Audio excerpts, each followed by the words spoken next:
Di sebuah desa kecil di Manggarai, Nusa Tenggara Timur, hiduplah seorang pemuda bernama Motang Rua. Ia lahir pada tahun 1860. Ia adalah seorang pemuda yang cerdas, berani, bijaksana, dan memiliki jiwa kepemimpinan yang kuat sehingga ia kemudian diangkat menjadi kepala kampung Beokina. Motang Rua juga dikenal sebagai pemburu yang handal. Suatu hari, tombaknya berhasil melumpuhkan seekor babi hutan besar, dan dari dalam perut hewan bercula itu, ia menemukan sebilah kapak berwarna putih.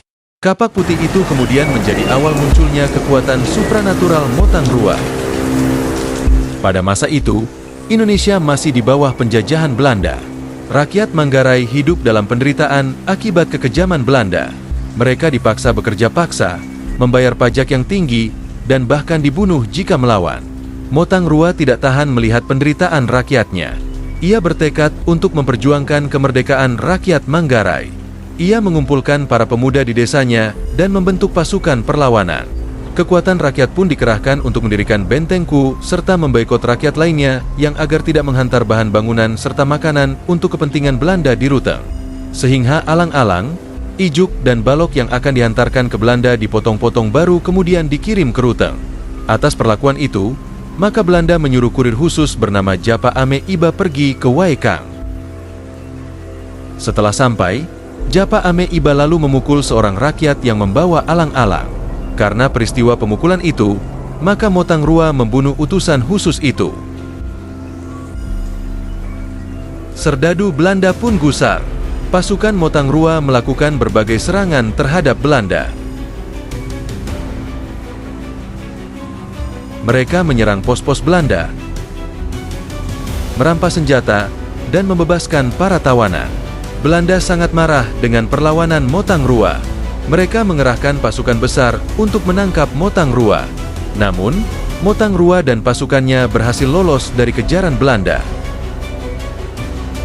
Melalui Dalupasa, Belanda memerintahkan agar Motang Rua menghadap Belanda.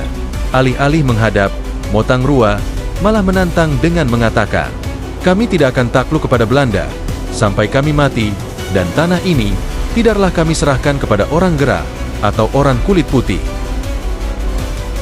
Perjuangan Motang Rua berlangsung selama bertahun-tahun. Ia berhasil menggerakkan rakyat Manggarai untuk melawan Belanda. Belanda tak tinggal diam. Sebuah ekspedisi bersenjatakan 12 karabin pun dilakukan ke Beokina, tempat Motang Rua berada. Namun, pasukan Motang Rua menghadang serdadu Belanda. Sebanyak 10 serdadu Belanda tewas dan senjata mereka dirampas. Sementara sebanyak 2 orang melarikan diri ke jurang, yaitu Dong dan Jakob. Dari dalam jurang mereka menembakkan senjatanya sehingga 2 teman Motang Rua, yaitu Rumbang dan Ulur tewas.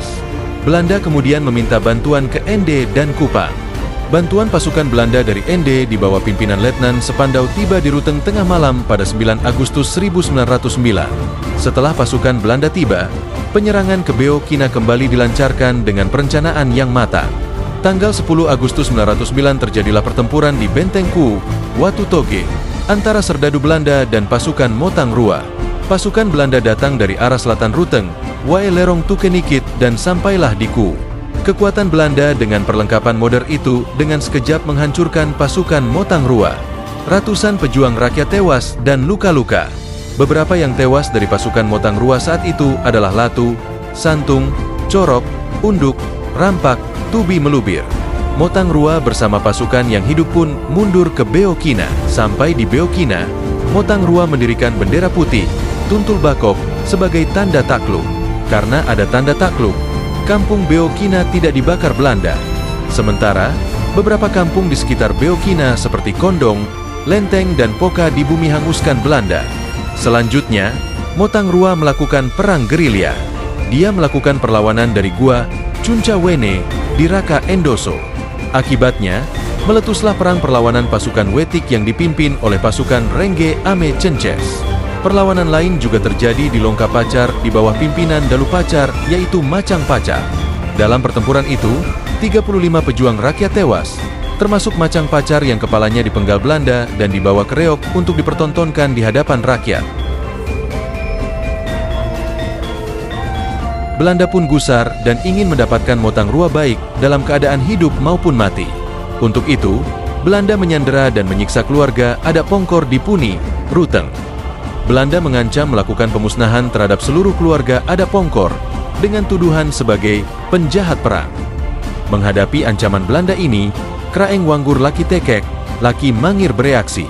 Atas inisiatif Kraeng Baso, salah satu putra Kraeng Wanggur Laki Tekek, diupayakan pencarian terhadap Motang Rua. Kraeng Baso tahu di mana Motang Rua bersembunyi.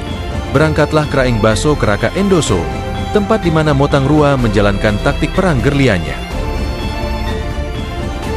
Kraeng Baso pun menceritakan penyiksaan keluarga Adak Pongkor. Iba mendengar cerita mengenai penyiksaan keluarga Adak Pongkor, Motang Rua pun meminta agar Kraeng Baso melepas ekor ayam jantan putih hidup-hidup di Pongkor.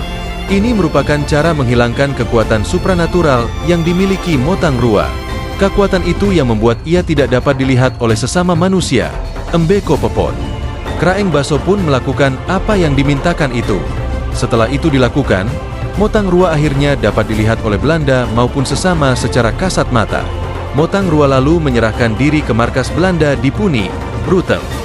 Setelah menyerahkan diri, Belanda mengadili Motang Rua dan juga kawan-kawannya.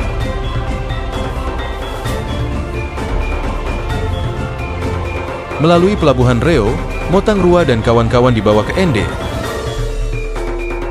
lalu ke Kupang dan terakhir di Makassar untuk diadili. Pengadilan Belanda di Makassar memutuskan Motang Rua dan adiknya Nancung Laki Rani alias Kraeng Bakok divonis dengan hukuman penjara selama 20 tahun di Batavia, Jakarta.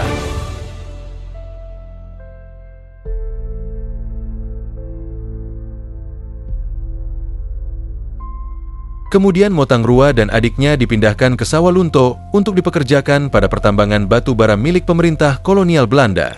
Saat itu, rakyat Aceh di bawah pimpinan Teku Umar dan Katnya Din mulai melakukan perlawanan terhadap pemerintahan kolonial Belanda. Sebagai narapida Belanda, Motang Rua diperintahkan untuk membantu Belanda menumpas gerakan perlawabab rakyat Aceh itu.